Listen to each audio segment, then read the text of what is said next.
Yesus mendengar lebih dari yang kudoakan.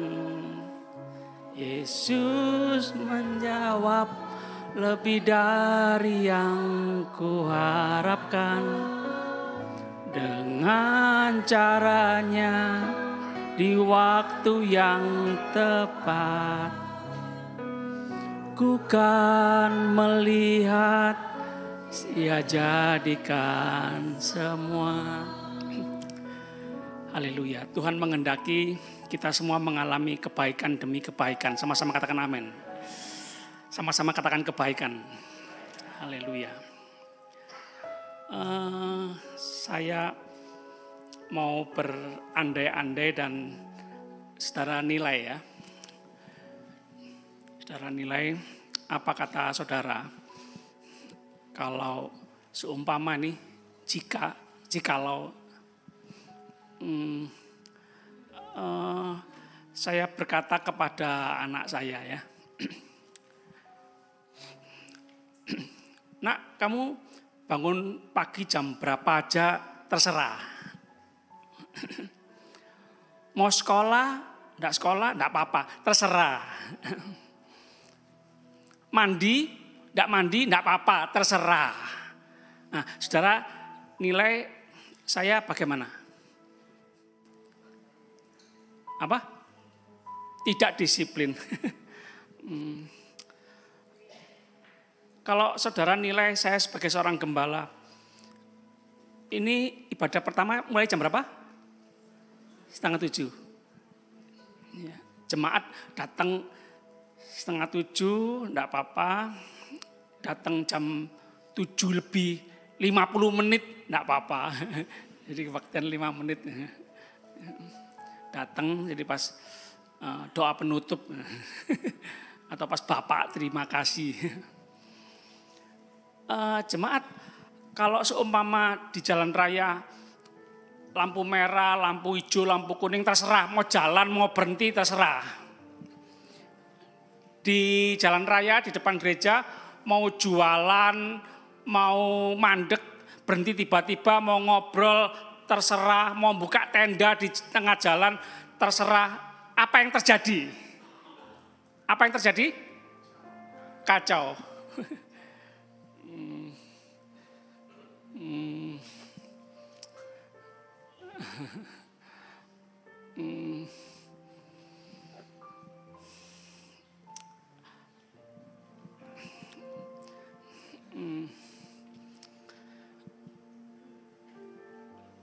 Gereja ini untuk berdoa, untuk beribadah, untuk berbakti, untuk memuji, menyembah Tuhan, betul? Apa yang saudara katakan kalau seumpama saya mengizinkan? Enggak apa-apa,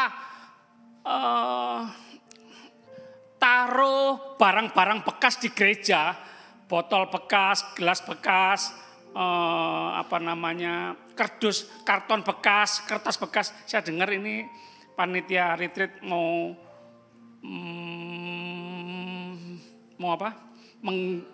mengumpulkan, mau menggalang dana, ya, cuci motor, cuci mobil sudah, jualan makanan, jualan minuman sudah, waduh, diusahakan segala macam cara supaya bisa mencukupi dana yang dibutuhkan, juga menolong saudara yang kurang mampu. Oh, terima kasih buat panitia retreat ke depan. Tepuk tangan dong untuk panitia retreat.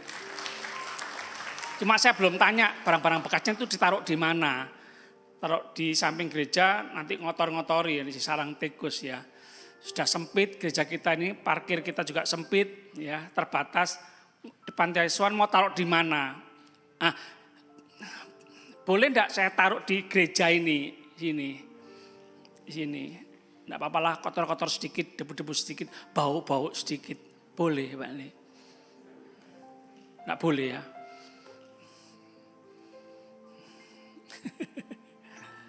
Yuk kita buka Alkitab kita. 1 Korintus 14 ayat 33. Siapa yang pernah naik pesawat? Siapa yang pernah naik kereta api? kereta api, pesawat belum pernah. Siapa yang pernah naik becak? Siapa yang pernah naik bis? Siapa yang pernah naik Surabaya bis? Apa yang terjadi kalau dijadwalkan berangkat jam 6 pagi? Lalu jam 6 pagi 10 orang belum datang. Ya apa ini? Tinggal atau jalan terus? Tunggulah, kasihan. 5 menit, 10 menit, 15 menit. Apa yang terjadi kalau sering menunggu? Apa yang terjadi kalau sering berangkat tidak tepat waktu? Menunggu yang terlambat. Apa yang terjadi? Kacau.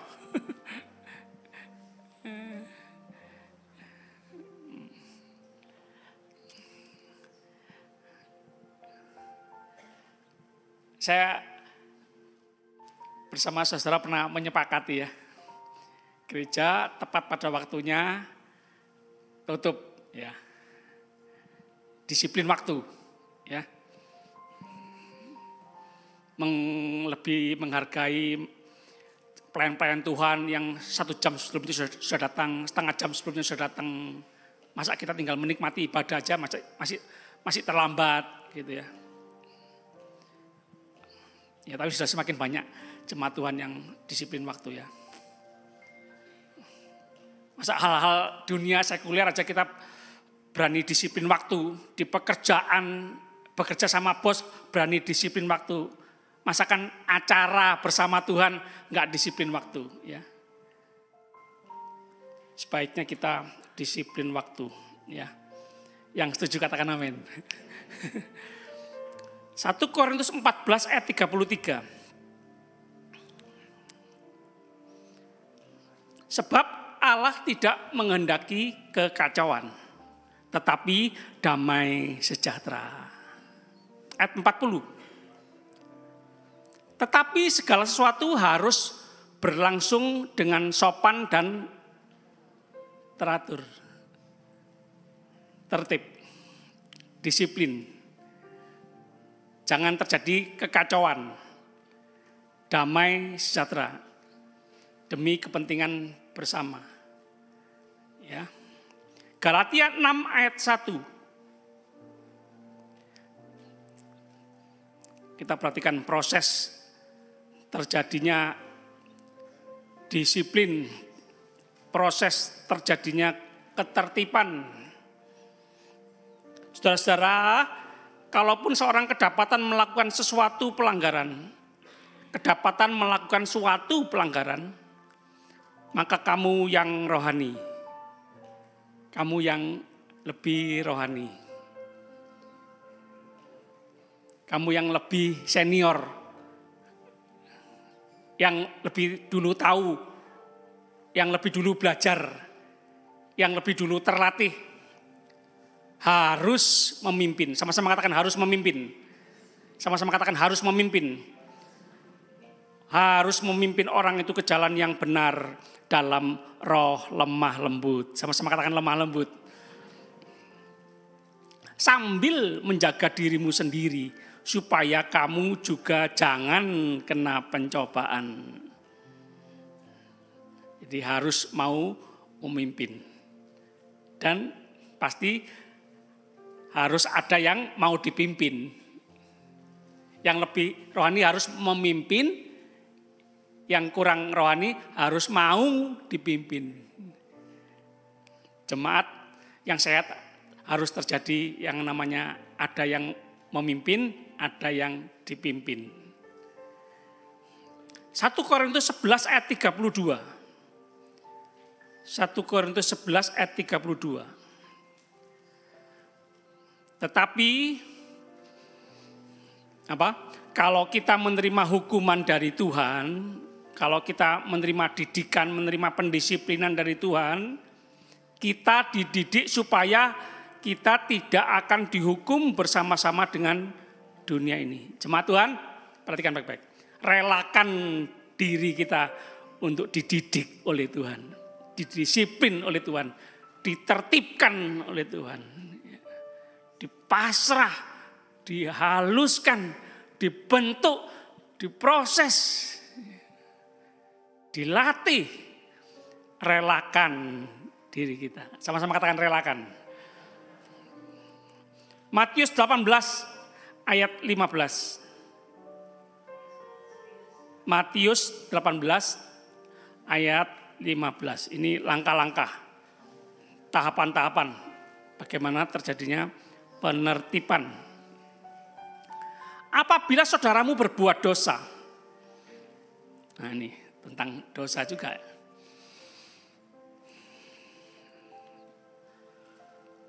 Tadi saudara bilang, enggak boleh taruh barang-barang bekas sini. Botol bekas, gelas bekas, karton, kertas, kardus bekas. Meskipun menghasilkan uang. Dengar-dengar kardus, karton, kalau satu mobil box itu bisa kira-kira 500.000 katanya. Lumayan. Barang bekas kalau banyak, lumayan. Tapi enggak boleh sini. Bau nanti, kotor, kurang sehat. Hebat ya. Bagaimana kalau di pikiran kita, di hati kita? Kita sudah jaga kebersihan enggak?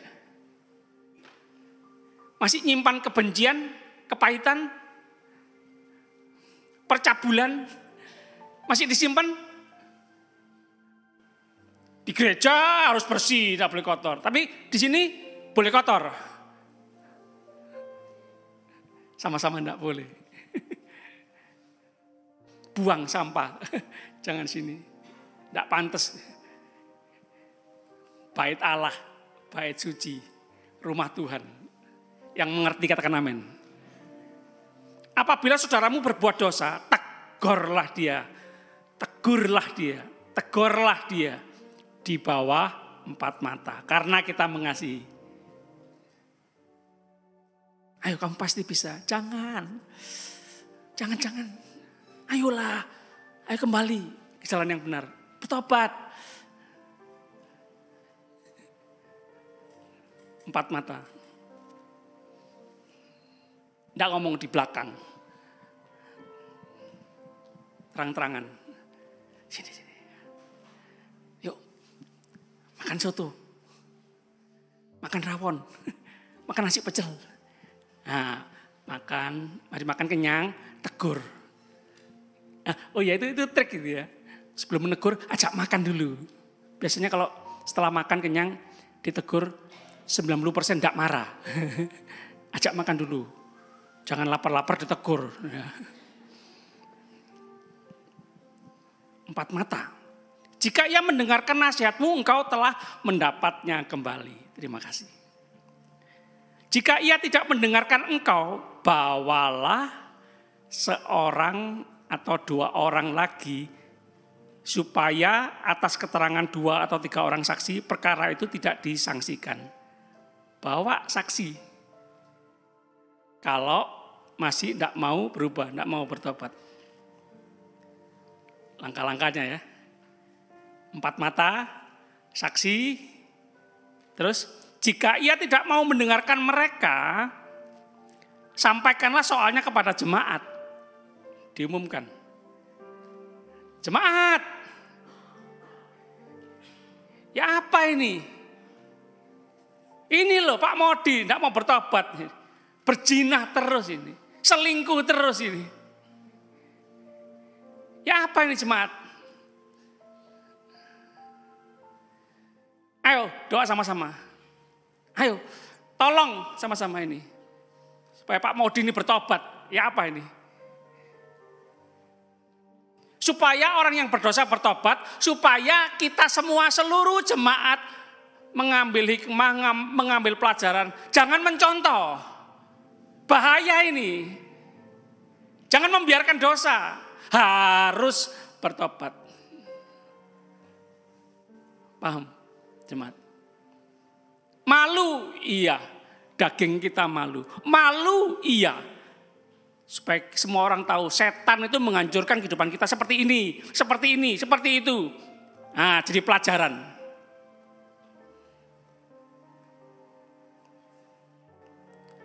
lagi. Dan jika ia tidak mau juga mendengarkan jemaat, loh, masih tidak mau bertobat. Pandanglah dia sebagai seorang yang tidak mengenal Allah atau seorang pemungut cukai.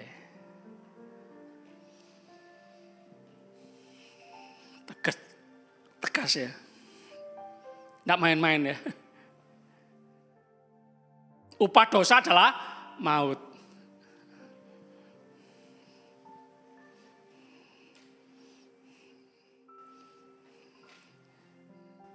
Jadi memang nggak bisa, nggak boleh. Nggak apa-apa, terserah, bebas. Malah kacau dunia ini. 1 Korintus 5 ayat 5. Perhatikan, ini akibat. Nggak mau ditertibkan, nggak mau hidup disiplin, semau gue, ini akibatnya, perhatikan. 1 Korintus 5 ayat 5. Orang itu harus kita serahkan dalam nama Tuhan Yesus kepada iblis. Serem ya. Sehingga binasa tubuhnya. Sehingga binasa tubuh jasmaninya. Agar rohnya diselamatkan pada hari Tuhan.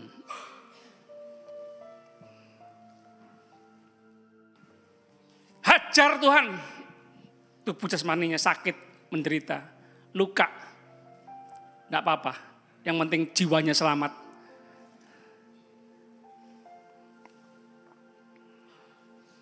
Dan kitab ada namanya Elimas.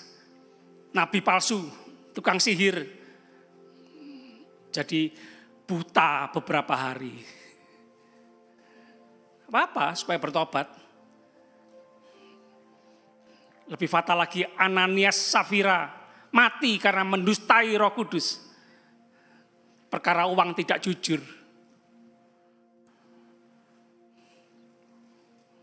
Jangan jemaat ya. Ayo kita membenahi diri kita, bercermin. Kita harus berubah, harus bertobat. Berubah itu keren loh. Bertobat itu keren.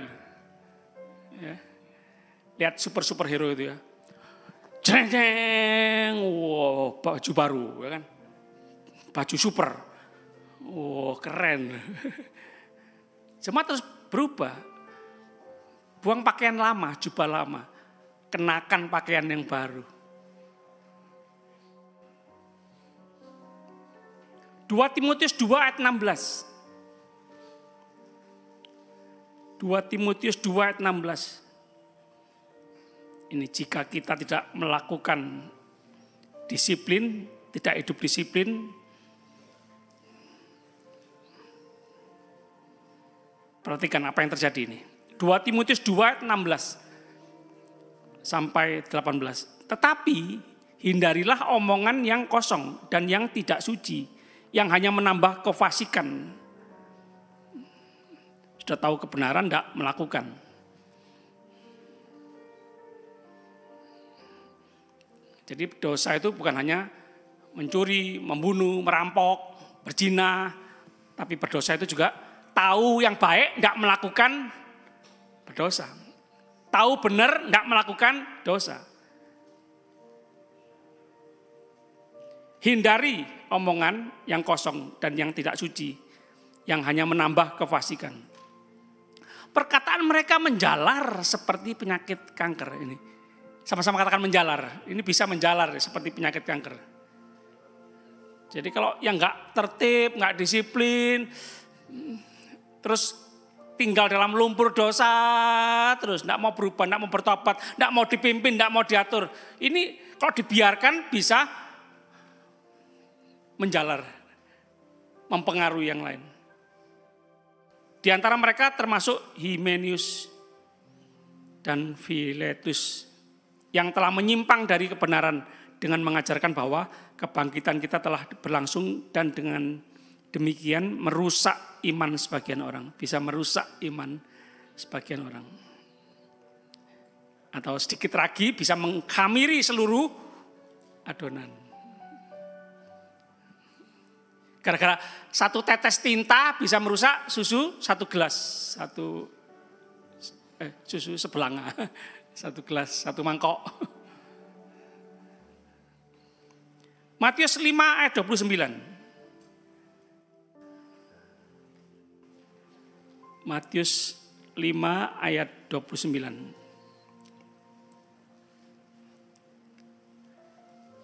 Matius 5 ayat 29 dan 30. Ini pelaksanaan penertiban nih. Pelaksanaannya nih. Supaya tertib, supaya disiplin. Maka jika matamu yang kanan menyesatkan engkau, jika matamu yang kanan menyesatkan engkau, cungkilah. Sama-sama katakan cungkilah. Buanglah itu. Karena lebih baik bagimu jika satu dari anggota tubuhmu binasa daripada seluruh tubuhmu dengan utuh dicampakkan ke dalam neraka. Ini serius ya berarti jemaat. Nggak main-main ya. Yang satu, yang sedikit, yang kecil, jangan dibiarkan ini, bahaya ini. Bisa merusak semua. Jika tanganmu yang kanan menyesatkan engkau, penggalah dan buanglah itu. Karena lebih baik bagimu jika satu dari anggota tubuhmu binasa daripada tubuhmu dengan utuh masuk neraka. Berarti apa ini? Makanya, kalau tidak mau dibuang, kalau tidak mau dipotong, kalau nggak mau dicungkil, ya berubahlah, bertobatlah.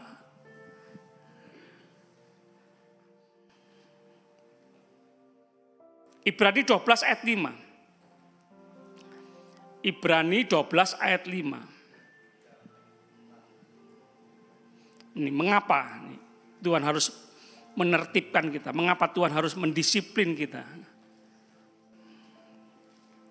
Ibrani 12 ayat 5 sampai 11.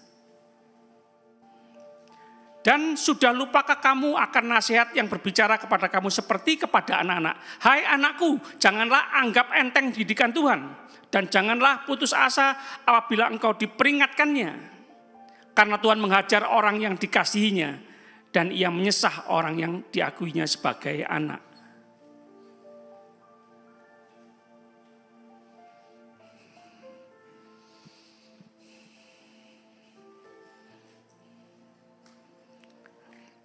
Tujuh, jika kamu harus menanggung ganjaran, Allah memperlakukan kamu seperti anak. Di manakah terdapat anak yang tidak diajar oleh ayahnya? 8. Tetapi jikalau kamu bebas dari ganjaran yang harus diderita setiap orang, maka kamu bukanlah anak, tetapi anak-anak gampang. 9. Selanjutnya, dari ayah kita yang sebenarnya, kita beroleh ganjaran dan mereka kita hormati. Kalau demikian, bukankah kita harus lebih taat kepada Bapa segala roh supaya kita boleh hidup? 10. Sebab mereka mendidik kita dalam waktu yang pendek sesuai dengan apa yang mereka anggap baik. Tetapi dia menghajar kita untuk kebaikan kita. Sama-sama katakan untuk kebaikan kita. Kurang keras. Untuk kebaikan kita. Mau mengalami kebaikan-kebaikan Tuhan? Amin. Mau? Harus mau ditertibkan. Didisiplin. Dididik.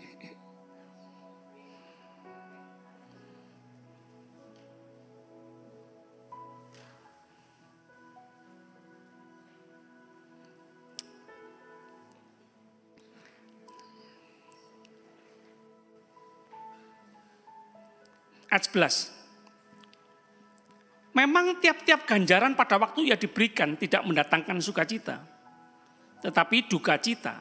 Tetapi kemudian ia menghasilkan buah kebenaran yang memberikan damai. Sama-sama katakan damai.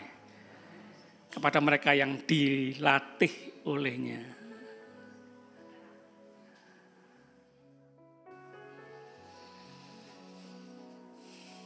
Mau mengalami sukacita yang sejati, Kedamaian yang sejati dari Tuhan harus mau dididik, didisiplin, ditertibkan.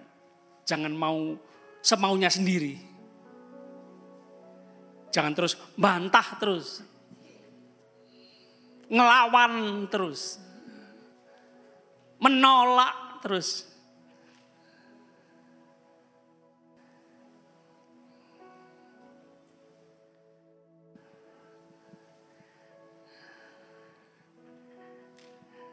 Jangan nampel tangannya Tuhan. Jangan pegang-pegang aku Tuhan. Jangan tuntun aku Tuhan. Jangan pimpin aku Tuhan. Aku sudah bisa sendiri, jalan sendiri. Sudah pendeta besar saya ini Tuhan. Jemaat lama Tuhan. Sudah pelayan Tuhan. Pengurus gereja. Majelis besar. Pemimpin pujian tingkat internasional. Pemusik yang handal. Konglomerat. Sudah ngerti, ngelontok di luar kepala. Nggak usah tegor-tegor. Jangan, enggak ya. Kita harus rendah hati.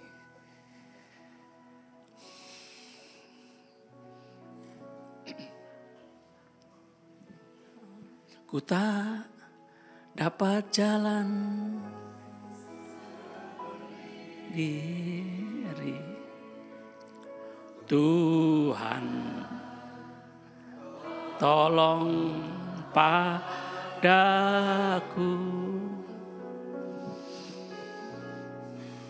Biarlah sinarmu menerangi. Sebab ku tak dapat jalan sendiri. Sama-sama yuk. Ku tak dapat jalan sendiri.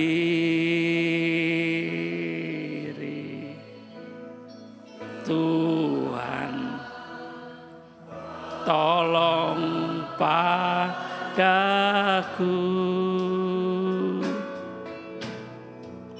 Biarlah sinarmu menerangi. Sebab ku tak dapat jalan sendiri. Jemaat mau dididik Tuhan ya.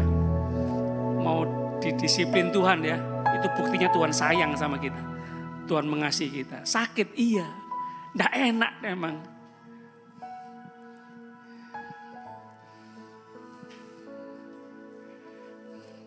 Diatur itu nggak enak. Dipimpin itu nggak enak.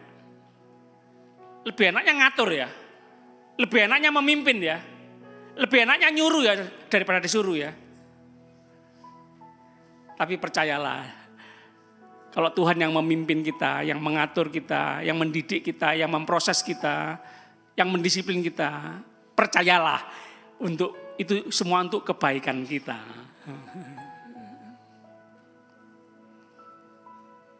Biarlah sinarmu menerangiku, sebab ku tak dapat jalan sendiri. Yang mau dipimpin Tuhan yuk sama-sama angkat tangan. Ku tak dapat jalan sendiri. Ku tak dapat jalan sendiri. Tuhan, tolong padaku.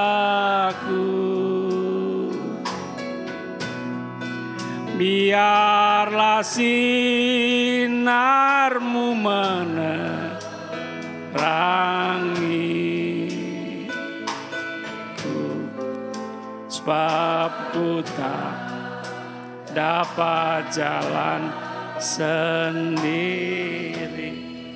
2 Tesalonika pasal 3. 2 Tesalonika 3 ayat 6. Perhatikan nih, sikap kita nih supaya tidak tercemar, tidak terpengaruhi, tidak terkamiri, tidak terkotori oleh lingkungan yang membuat kita tidak tertib, tidak disiplin.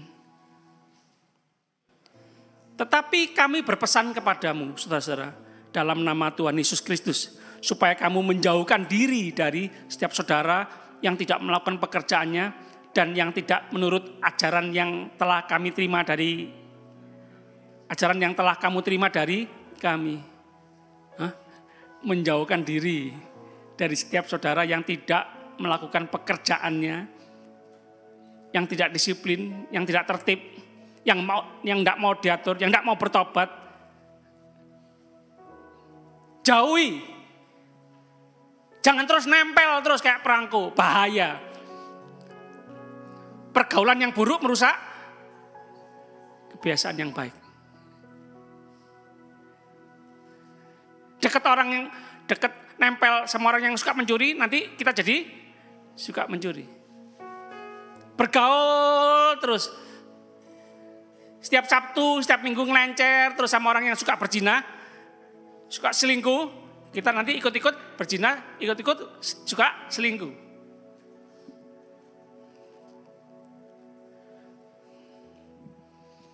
Jauhi. Serem ya. Cek jahat deh. Ya kalau bisa kuat, bisa mempengaruhi, nggak apa-apa mempengaruhi. Kalau enggak, hati-hati, bahaya.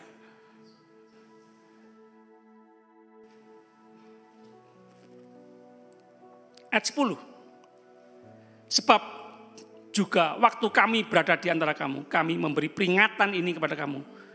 Jika seorang tidak mau bekerja, janganlah ia makan.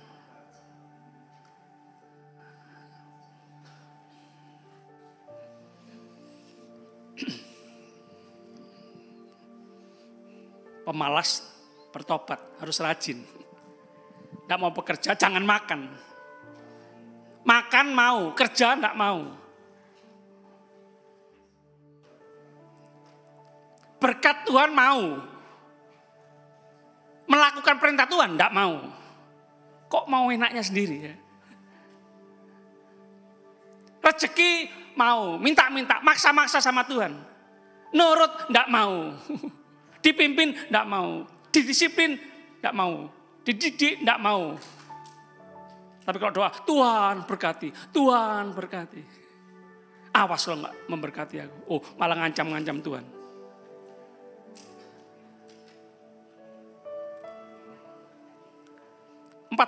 Jika ada orang yang tidak mau mendengarkan apa yang kami katakan dalam surat ini, tandailah dia, jangan bergaul dengan dia. Supaya ia menjadi malu. Bukan senang orang dipermalukan, enggak. Kalau enggak mau malu, bertobat. Kalau enggak mau dijauhi, bertobat.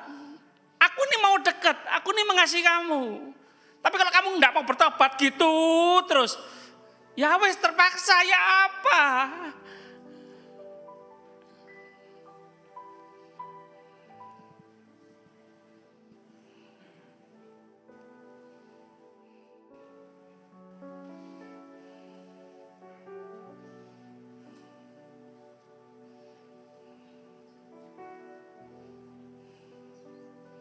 Perhatikan baik-baik.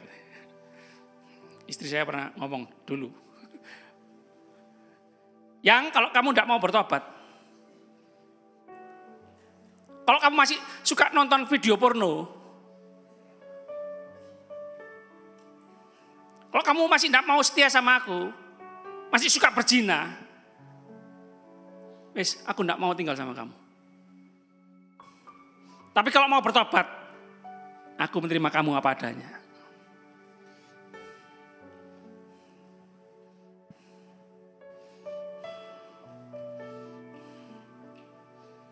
Jangan terus bersembunyi di dalam kata-kata. Tidak mungkin hidup kudus, tidak mungkin hidup suci. Aku kan manusia. Aku lemah, cacing. Jangan dihubung-hubungkan dengan kata-kata itu. Kalau Tuhan suruh bertobat, pasti kita bisa bertobat. Kita enggak sendiri, jangan andalkan kekuatan kita sendiri. Andalkan kekuatan Tuhan. Bersama Tuhan kita sanggup melakukan perkara-perkara yang besar, gagah perkasa.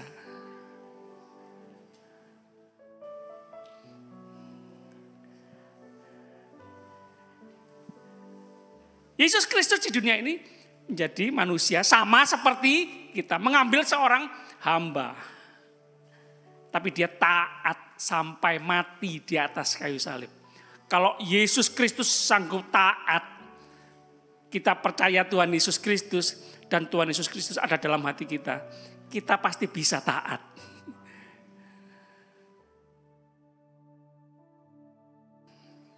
Tuhan Yesus mengatakan kepada kita sebagai Bapa. Perhatikan, nak, aku ingin engkau melakukan apa yang aku lakukan. Bahkan lebih besar dari apa yang pernah aku lakukan. Perhatikan, itu hati Bapa untuk kita semua. Jangan terus berkata, enggak bisa, enggak mungkin. Jangan. Bisa bersama Tuhan, sama-sama katakan bisa. Iya. Kita kan mau mengalami kebaikan demi kebaikan kan. Kita mau mengalami menikmati berkat, segala berkat yang dari Tuhan kan.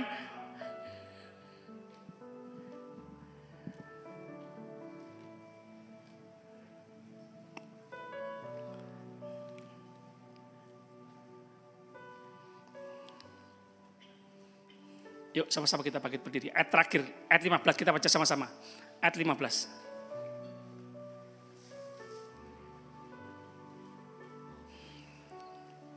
Baca sama-sama, 2, 3. Tetapi janganlah anggap dia sebagai musuh, tetapi tegurlah dia sebagai seorang.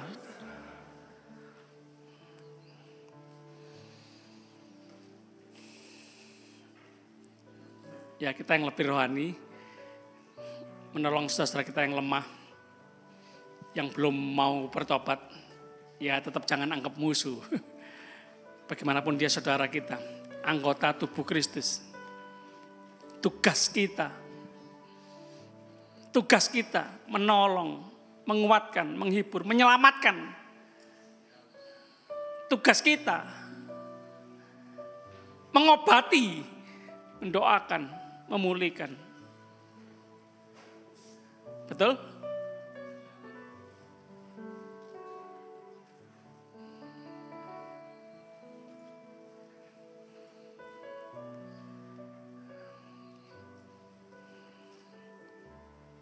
Mata saya masih merah ya Pak Budi? Enggak. Kemarin sore mau merah. Yang kiri aja kayak mabuk. Enggak tahu mungkin kelilipan atau apa. Saya ambil obat.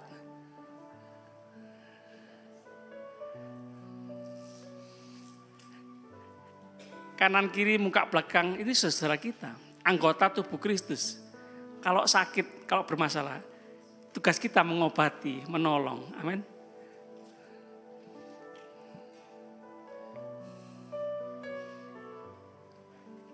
Jangan diomongin jeleknya terus, dihakimi terus, jangan. Tugas kita mengasihi. Benci dosanya, tapi mengasihi orangnya meskipun masih berdosa. Yuk sama-sama kita bangkit berdiri.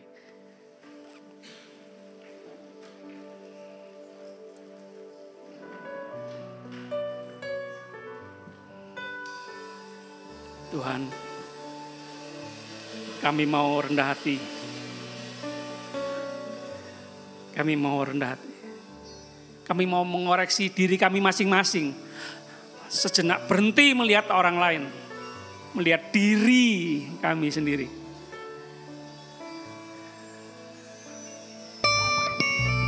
Kami mau hidup tertib, hidup disiplin. Karena Tuhan, Engkau Tuhan yang tertib Engkau Tuhan yang disiplin, Engkau Tuhan yang tahu waktu.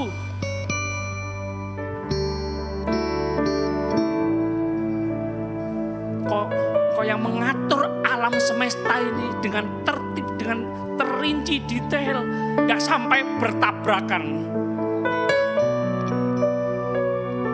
Ribuan tahun Kau mengatur kapan matahari terbit, kapan matahari terbenam. Terima kasih Tuhan.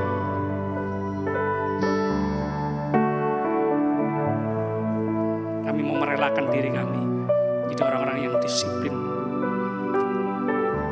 Terima kasih Tuhan. Kami sama-sama angkat tangan dalam hadirat-Mu. Kami akan kembali ke tempat kami masing-masing. Terus percaya menikmati semua yang terbaik dari Tuhan. Kebaikan demi kebaikan. Anugerah kasih karunia Tuhan melimpah seumur hidup kami. Kami mau meresponi kebaikan Tuhan, anugerah Tuhan, dengan menempatkan diri kami. Hidup mau dipimpin oleh Tuhan. Menyerahkan, mempercayakan hidup kami dalam tangan Tuhan. Memasrahkan hidup kami dalam tangan Tuhan. Tuhan, jadilah kehendak-Mu, bukan kehendak-Ku. Kami tahu kehendak-Mu yang terbaik dalam kehidupan kami. Engkau yang Maha Tahu. Terima kasih Tuhan, terima kasih. Kami berdoa, bersyukur, percaya demi nama Bapa, Putra, Roh Kudus, Allah yang esa yang kami kenal dalam nama Tuhan Yesus Kristus, Tuhan dan Juru Selamat kami yang hidup, yang punya kuasa surga dan bumi. Haleluya. Semua yang percaya sama-sama katakan. Jemaat disilakan duduk. Pak Victor, pengumuman. Kita mendengarkan pengumuman gereja.